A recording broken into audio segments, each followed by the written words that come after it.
in February ni som paruk ania nimin cheto na timaila accident na khan bu fai le bungwa eng ilo de lak chwa to tam tak oma kan riat ang khan truck full load ania bu fai abun nem khop maya ai hi lak chwa ngai wangin voin hian venglung branch oime bultumin natlang nei ania ai tuna kan hmang hian au tak khop maya tirama chuan mihring tha te a paw chhuah hnu chuan ni a mara chu hau tak em a asot lo bok nen ti hian rem chang dang an han zong le a poli mangin motor tha chakna hmangten ti hian paw chhuah neta a zang khai sot viawa mara chu ala om khop maya ko lama kon moi pui tu te klangwal tam tak anom boka helama hian traffic timaila lo in sil chang to ka teng khan tam tak anom boka hetiang lo thleng chaw lim lo lang tu nom le boka moi ana khop maya lom maya thok chuak oime thlai rolte nu le pa te tam tak an oma lom om tak zeta lom maya tenga han thok chuak te hi aro pui tak zet ani mihring kan voi to em a chuti lai kara tenga mani thale jung senga kan la ron thok chuak te hi aro pui hle ni chingchip kotlang te lom mai na aro pui le mai kan buang hian hei lai hian da chwa lak chwa sa te ti khan da chau ania na rang tho dor tam em a voinia hian member hatlang po tam khop maya mi zachuang hatlang nomani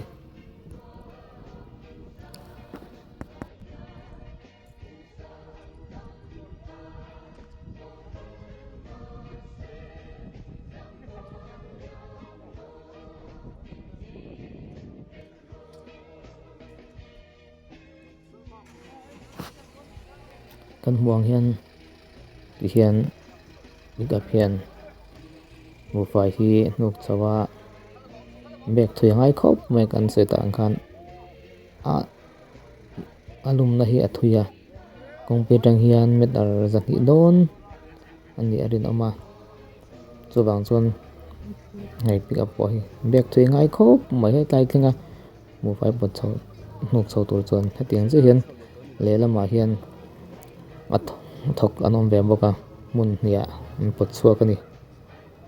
voi khata hian bek ni ten po chho ania fin thla khop ole tuna hian nimin lama motor accident a khan hei bu fai kan thiar chuaka tuna khan hei pulia battery kan nu chhauti ri khi tarang khian aron tleng thalean lo tisual pala hei train kut ten liama lom zia chuma sa hei kan kim thapa lom tha khur dur mai aron tleng thachak ro pui mai sia athim to se chaklam hi amu lei thei to si lewa thim khurangai bek som ni som thum vel aloma mi som pali vel kanoma elaian nileng intian kan khosa atop lama kan chasual tre pani tuna khan kan sur suau me ma sai kan anin siara kan lakim alomam khop mai thang bera kon upe ka khuama avoma mo kan ti to van nei thak khop mai kan in liam lo ya tuma ti pempal ti vel bak chu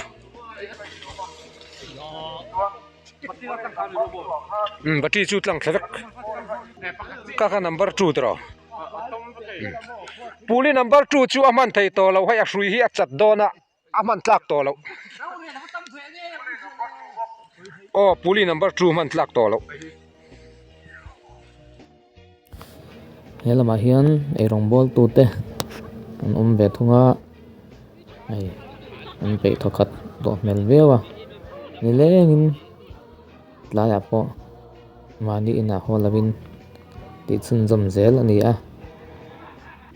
chuwang chuan a hmuna ei rong te bol chil ani a anin pekna aturu khop mai in fak om hle mai zo tlom mai na na choi nung hle ani chung sip thalai rol te ai zan na po hian tu ma in phatsan lawin om tlang char mai ni a tam jok ai muang hian anai ho hi chu pulia po ka arem to lo wangin mishing tha po angaya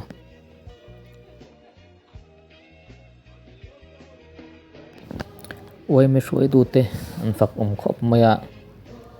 himzan hian accident zan hian bu fai te hi emo chen chu ven ania bo